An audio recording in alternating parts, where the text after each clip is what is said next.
So this is for people, well, specifically women, that you've come out of the right or the left, the Christian or the Torah, or maybe you're an atheist, whatever, but you've discovered what the narrow path is. You've discovered that I need to keep the 10 Commandments if I love God.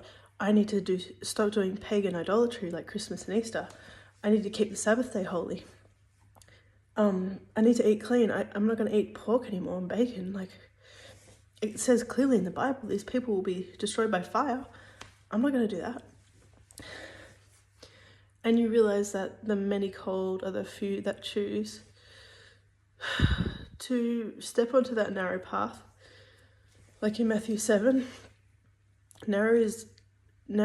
straight is the gate and narrow is the way that leads to life, and few there be that find it.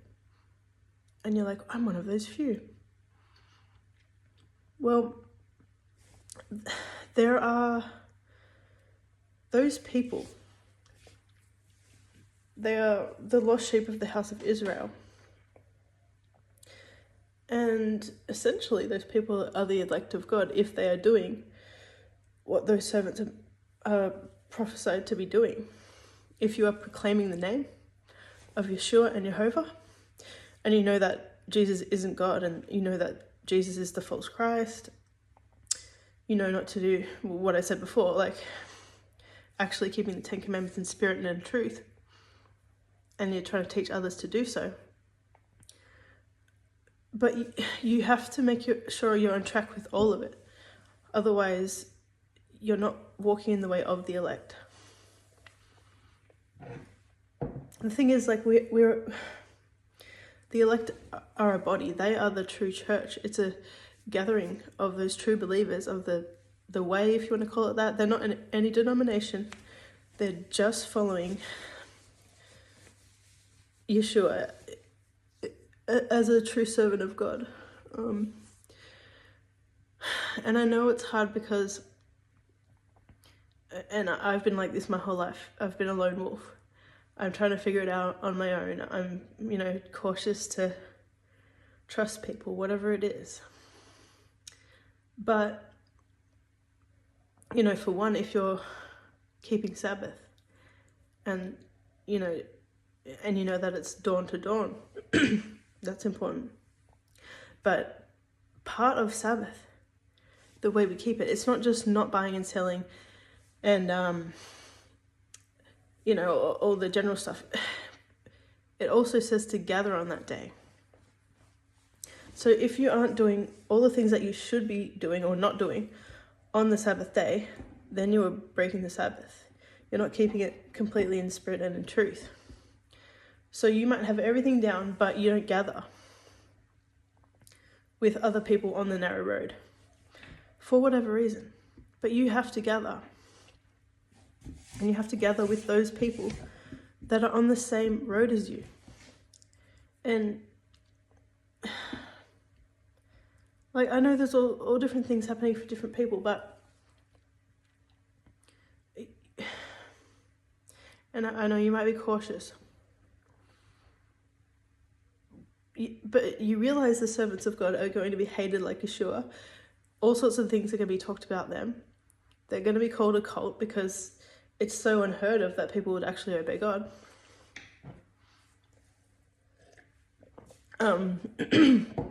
But,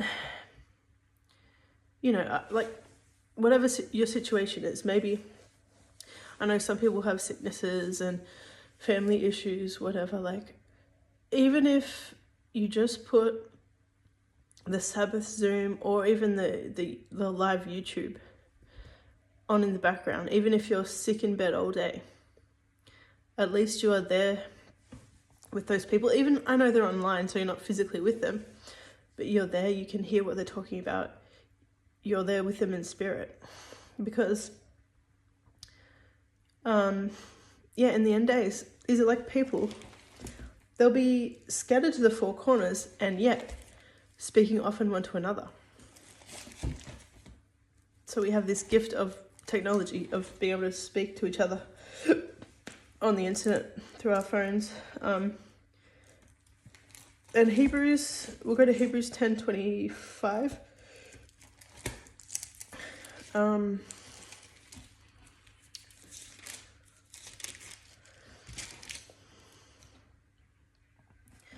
So, not forsaking the assembling of ourselves together, as the manner of some is, but exhorting one another, and so much more, as you see the day approaching.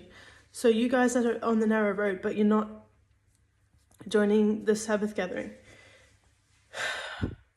I'm assuming you guys know what time we're in.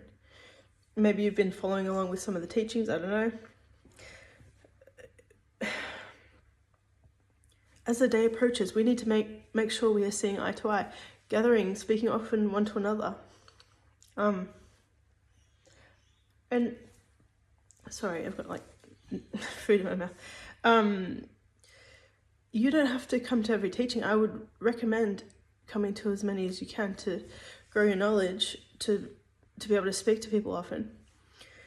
But you have to gather on the Sabbath. And that doesn't just mean with any old person. If you are on the narrow road, obeying God, you don't just like gather with your friends on the Sabbath if they're not in covenant. You're not going to gain anything from that.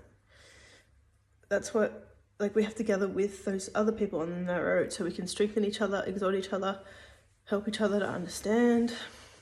That's how it's part of receiving meat in due season as well. Because you share knowledge, you share understanding, you share, all that stuff. And then we'll go Malachi 3:16.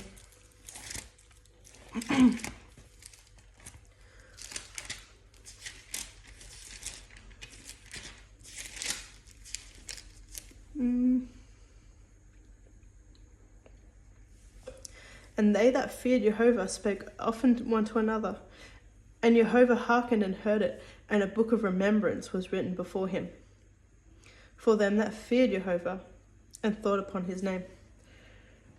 And they shall be mine, says Jehovah of hosts, in that day when I make up my jewels, and I will spare them, as a man spares his own son that serves him.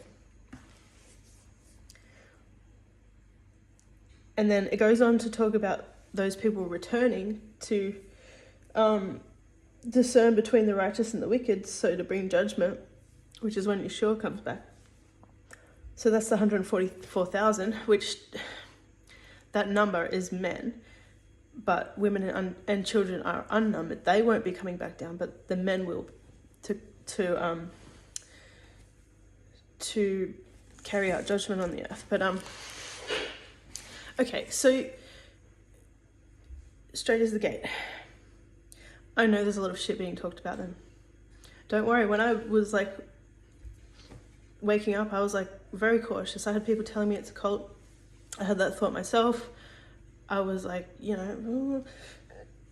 very cautious. I'm like, I'm about to see myself on a Netflix documentary, right? But look at it, like, how do I explain? So you've woken up to this truth, to keep the 10 Commandments, that Christmas is pagan, to eat clean. Maybe you learnt some of it from Straight as the Gate, but you're on the same track as them. I know they have a bad reputation. Yeshua was killed for what he was doing.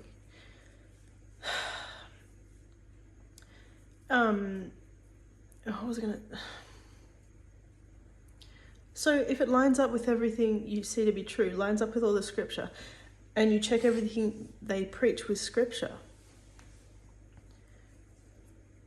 then you can confirm that they are true.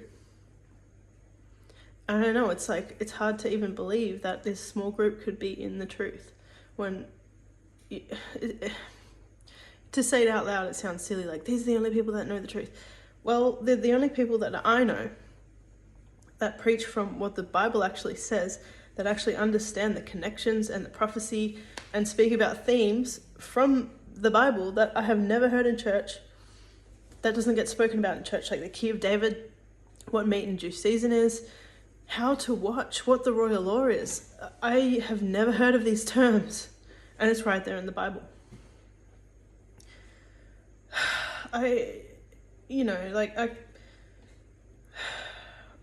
We can't make anyone gather with us, but you have to. If you are a true lost sheep and you found the way, you have to gather with other lost sheep that have found the way, that are trying to find other lost sheep. We're part of a body. You're not an island. And I am someone that's been an island my whole life. It's very different to be part of a body and to trust people and be vulnerable, and it's hard, I know, and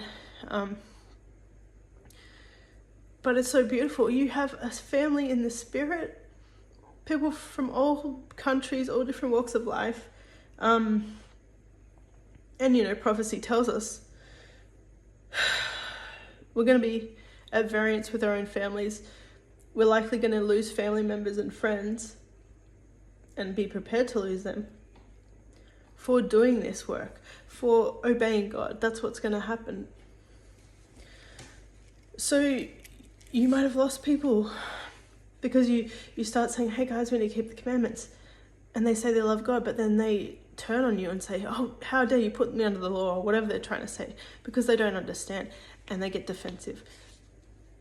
And they have, self-righteousness and everything else. But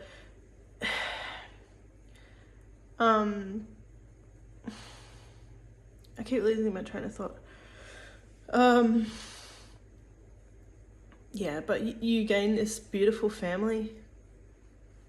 You might lose 2 people. You'll gain 20 people. He will repay you, I can't remember the amount, but like tenfold or something for it. And when that promise came true for me, it was like so beautiful. And it's just another confirmation that the word is true. And if you believe the word to be true, and you believe the prophecy, and you know about this select group, like who they are, what they do, and you are doing those things, then you have to be part of that body. We need the support of a group, of a spiritual family, because on your own, you're not going to make it. It's going to get too hard.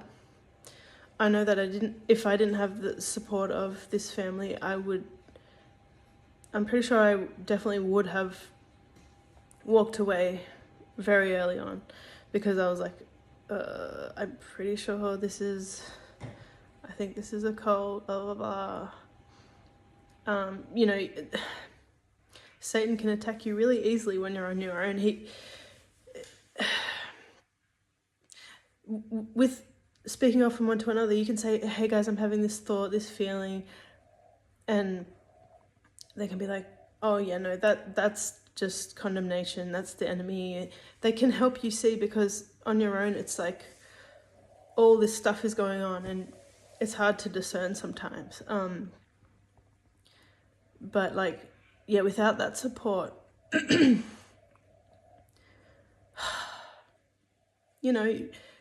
we were all seeds. We all grew in different, maybe some of us, I'm trying to think of the parable of the seed sower. So you might have sprung up, but unless you have a firm foundation, and part of that firm foundation is the body, is that group of people that are all of one accord, you're probably just going to wither in the sun. Things are going to get too hard. You're not going to be able to cope anymore, because you have all these people coming against you and no support, no one to turn to on the same track. Oh my gosh, thank goodness we have each other to support each other and get through this together. Even if it's not someone in your physical world, because a lot of people are alone in the world, but they have this group online that they can come to anytime.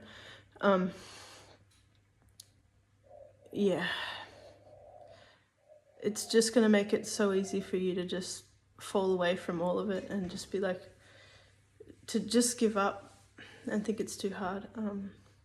It will strengthen you. It will give you support to have this group.